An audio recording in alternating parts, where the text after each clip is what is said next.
Uma das características do nível de consciência equivalente ao estado de adormecimento consiste na atividade mental constante e mecânica. Por um lado, na maior parte do tempo, essa atividade mental sequer é percebida. Ela permanece como um pano de fundo quase inconsciente, sem relação direta com demandas reais do momento presente. Ou seja, apenas em alguns raros momentos o pensamento é gerado de forma consciente e voluntária, geralmente nos casos onde se faz necessária alguma reflexão ou análise. No restante do tempo, os pensamentos se resumem a meras divagações sem nenhum propósito ou necessidade. Eles são encadeados de forma associativa sem que haja praticamente nenhuma participação consciente do indivíduo. Prestar atenção ao conteúdo do diálogo mental é uma atividade que traz constatações muito interessantes. Uma das características mais comuns é que geralmente os pensamentos que fazem parte desse diálogo referem-se a projeções do passado ou do futuro. Por exemplo, uma conversa com alguém pode desencadear uma torrente de pensamentos depois do encontro já ter terminado. Surgem pensamentos sobre coisas que poderiam ou deveriam ter sido ditas diante de tal e tal colocação que o outro fez e também sobre aquilo que não deveria ter sido dito e etc. Em alguns casos mais extremos, nem mesmo o próprio evento projetado e que gerou tantos devaneios e fantasias acaba acontecendo. Assim, de forma geral, este diálogo mantém as pessoas fora do momento presente. Enquanto elas permanecem absorvidas dentro dele, o mundo ao redor passa despercebido e desaparece em meio às sombras. É fundamental notar que por trás dessas perspectivas permanece à espera, quase que inacessível, um universo de possibilidades em termos do intelecto que apenas muito raramente pode ser atingido, sem que algum treinamento seja feito nesse sentido.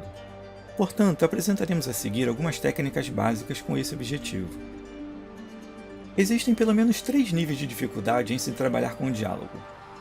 O primeiro é lembrar-se de prestar atenção nele.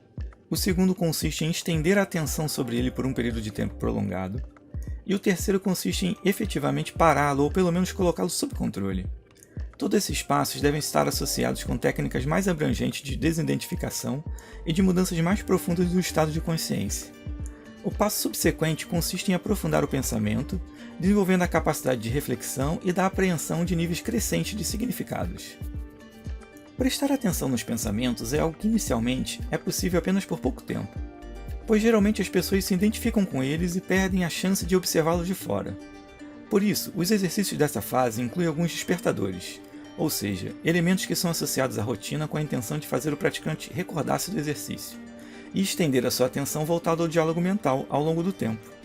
Essa fase inclui práticas mais genéricas que basicamente buscam expandir a capacidade da atenção. A atenção colocada por longos períodos sobre o pensamento pode prover material importante para que a pessoa perceba quais são os seus hábitos mais arraigados, onde se reage de forma mais mecânica e inconsciente, e quantas estruturas do ego e da personalidade costumam ser defendidas e justificadas através da atividade mental e emocional em padrões incessantes de identificação.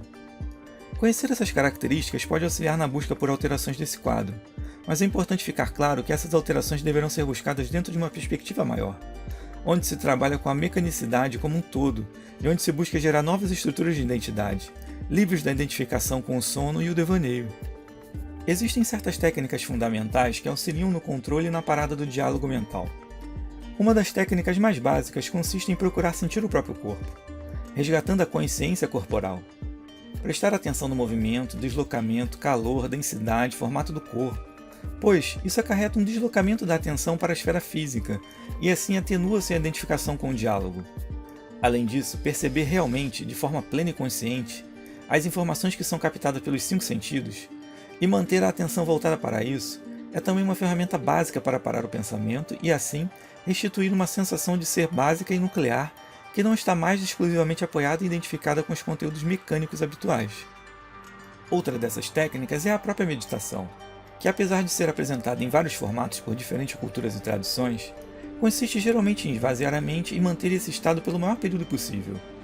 Ela costuma ser feita em um ambiente controlado, livre de distúrbios e interrupções, e requer que o praticante seja capaz de relaxar o corpo adequadamente para que ele não atrapalhe a prática.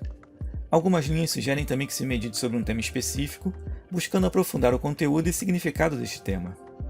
Outro conjunto de técnicas que pode ser utilizada consiste nos exercícios respiratórios.